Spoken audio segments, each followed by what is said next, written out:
ভারত ও পাকিস্তানের মধ্যে সীমান্তের উত্তেজনা বর্তমানে চরমে পৌঁছেছে, যা 22শে এপ্রিল কাশ্মীর পহেলগামের একটি ভয়াবহ সন্ত্রাসী হামলার পরপরই শুরু হয়। এই হামলায় 26 জন পর্যটক নিহত হন, যাদের অধিকাংশই হিন্দু ধর্মাবলম্বী।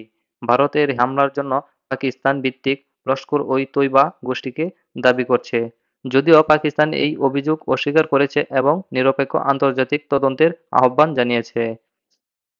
হামলার পর কাশ্মীরের নিয়ন্ত্রণ রেখা বারবারই টানা 6 দিন ভারত ও পাকিস্তানের সেনাবাহিনীর মধ্যে গোলাগুলি চলছে।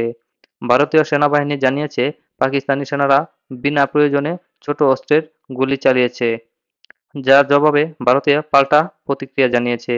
এই সংঘর্ষের ফলে সীমান্তবর্তী গ্রামগুলোর বাসিন্দা আতঙ্কে দিন কাটাচ্ছে এবং অনেকেই নিরাপদ আশ্রয়ের সন্ধান করছে। ভারত কূটনৈতিকভাবে পাকিস্তানের বিরুদ্ধে কঠোর পদক্ষেপ নিয়েছে, যার মধ্যে রয়েছে সিন্ধু পানির চুক্তি স্থগিত, পাকিস্তানি কূটনীতিকদের বহিষ্কার এবং সীমান্ত বন্ধ করে দেওয়া। এছাড়া ভারতের আন্তর্জাতিক মুদ্রা তহবিল IMFকে পাকিস্তানি ঋণ কর্মসূচি পর্যালোচনার আহ্বান জানিয়েছে, যা পাকিস্তানের অর্থনৈতিক চাপ সৃষ্টি করতে পারে। পাকিস্তান, সৌদি আরব, কুয়েত এবং সংযুক্ত আরব আমিরাতে মতো উপসাগরীয় মিত্রদের সঙ্গে আলোচনা করে ভারতের সঙ্গে উত্তেজনা প্রশমনের চেষ্টা করেছে। জাতিসংঘের মহাসচিব দুই দেশকে শান্তিপূর্ণ সমাধানের ওপর জোর দিয়েছে।